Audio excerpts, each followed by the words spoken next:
Welcome to TYT Sports, joined by Ben Mankiewicz, Drew Carter. Drew, great to see you. Thank you, as man. always, man, we got a lot of great stuff to talk about today, including Adrian Peterson, who has made headlines all offseason long, starting way back with the child abuse case that went on, and now he's taken to Twitter for a little bit of outrage. Ben, I know you want to read some of these tweets. I'm going to throw to you. Take it away. Well, Peterson's main complaint here is that he wants to be traded. He don't want to play for the Vikings. Seems like he'd like to play for Dallas, but I don't know how much of that is speculation. But he'd like to get moved. But he's got a contract. And his frustration on one level, I think, is somewhat justified. This is a league that does not fully guarantee contracts. And at some point, teams, as we've seen in the NFL many times, you cut a guy, Drew, right? Yeah. This is the baseball, basketball, hockey. Those contracts are guaranteed. Hello, computer. What's going on? I hear you. I'll talk to you later. Right, that's got to be a source of constant frustration in the NFL. But do you understand it as a player? I do. I understand both sides. And the thing what I read from Adrian was saying was about honoring the contract, and they don't ever honor contracts in the opposite way. It's kind of like you almost know what you're getting yourself into, though. As a player. Unfortunately, obviously, we would love to have guaranteed contracts, and that's what we would want in the CBA. But right now, hopefully in the future it would happen. But right now the owners would never have that, and so it'd basically be a lockout if we try to fight that. So Peterson sent 11 tweets. A little crazy how one side has so much power that they can do as they please when it comes to the contract, but when the other sides, when the player side comes up, he says, I know hundreds of players that wish their teams would have honored the contract, but instead they got thrown to the side like trash. There's never no talk, he says, about honoring a contract. And that's basically it. Like that, and then he goes on, he says, family, change of scenery, or simply what they feel just might work best for them, those same laws don't apply.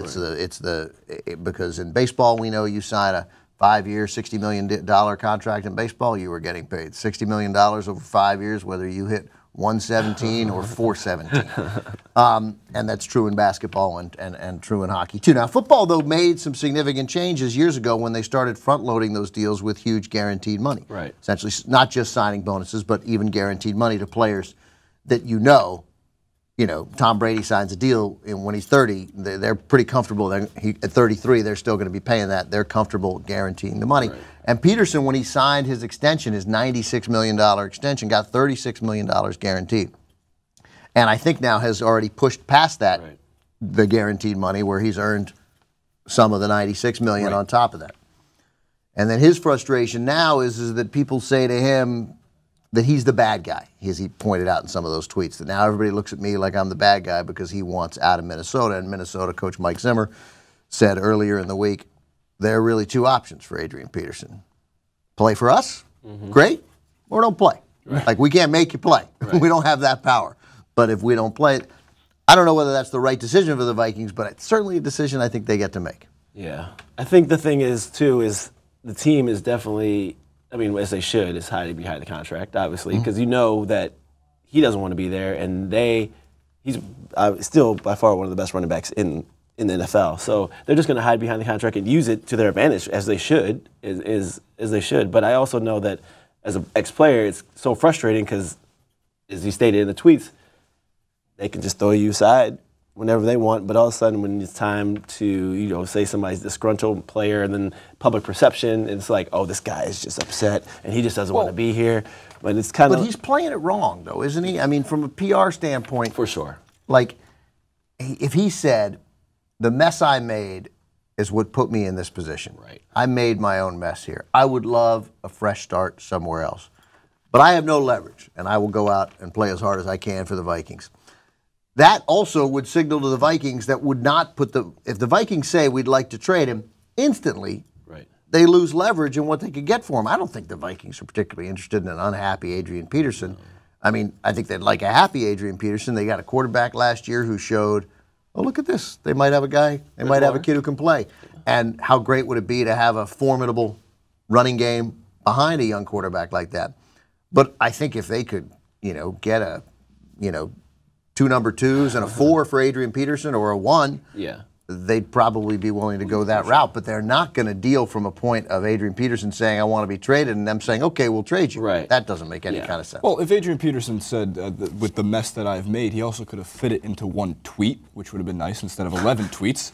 Twitter's not the exact location where you want to write out an 11-tweet, 1,000-character diatribe against it, but I'm not sure if the Vikings organization cares so much about his happiness. I think they want a productive Adrian Peterson on the field. When Adrian Peterson's healthy and playing, A, he sells tickets, and from the business side of things, that seems to be like where it always ends up with and comes back around to is money.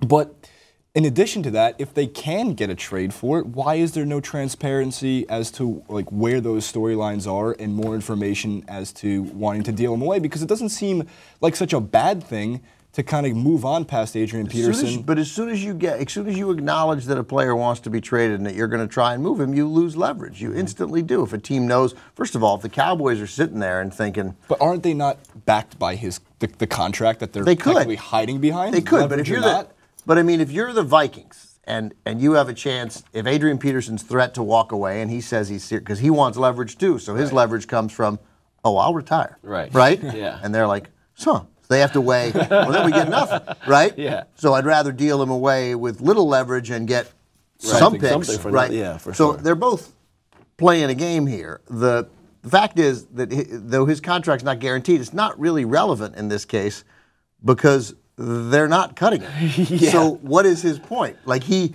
says later, he clarified the tweets later saying this is nothing against the Vikings.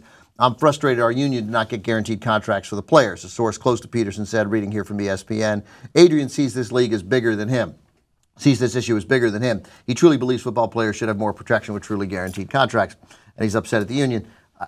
I don't believe any of that. Yeah, I mean, I don't every either. player would like. I feel like you said, all these tweets, and all of a sudden it's like it always seems like any athlete that starts expressing their feelings, and then all of a sudden they kind of backtrack at the end of their tweets. That's why sometimes social media with athletes, it's the worst combination ever. And whoever is an associate or a consultant who decided to let him just go on his rant, I mean, we need to just... Well, it was nice as he could have posted a storyboard on Instagram of the 11 tweets and shared a story that way. Let me just say real quick. Peterson is scheduled to make $15 million in 2016, 12.75 this year, then $15 million in 16 and $16 million in 17.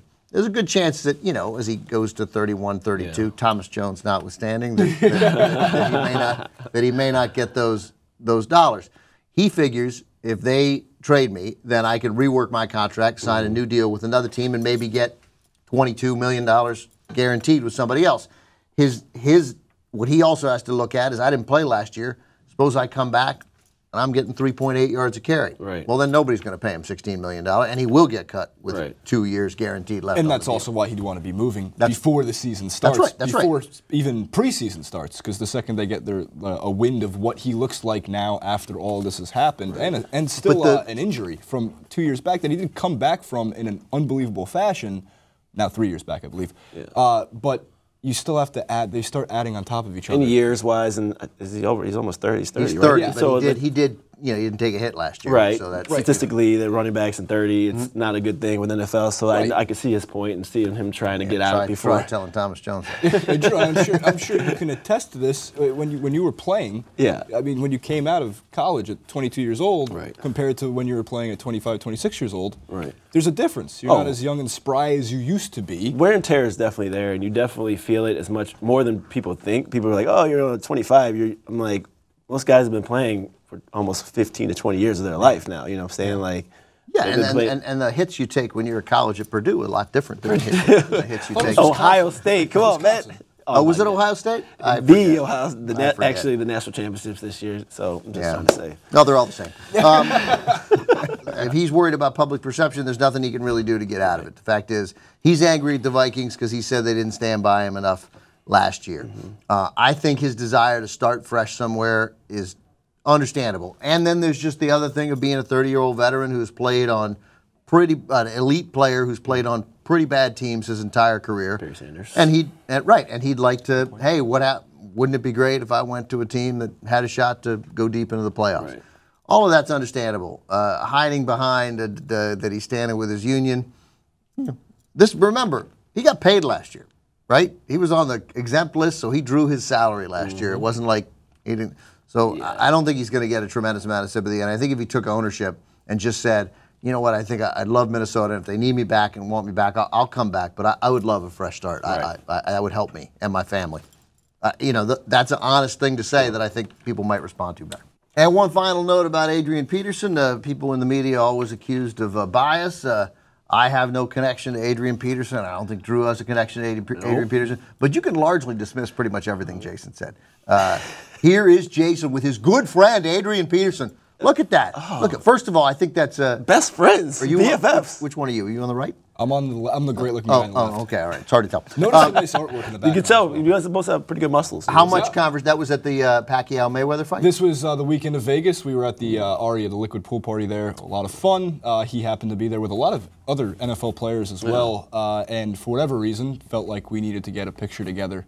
Oh, he wanted the picture. Yes. Oh, he stopped you. You know, I'm an idiot. I assumed you went I up there. heard that before. No, the true story is Adrian Peterson came up to me and he goes, Jason Rubin from TYT Sports, I love your comments and your coverage. There's this guy that you do it with this, weird-looking hairdo going back and glasses, but I don't remember his name. Francis don't wear glasses. No, I went up to Adrian Peterson, asked for an interview, was rejected, and then asked for a picture, was not rejected. And there you have it. All right. That's the story. All right. Good stuff. BFFs. Oh, God. BFFs.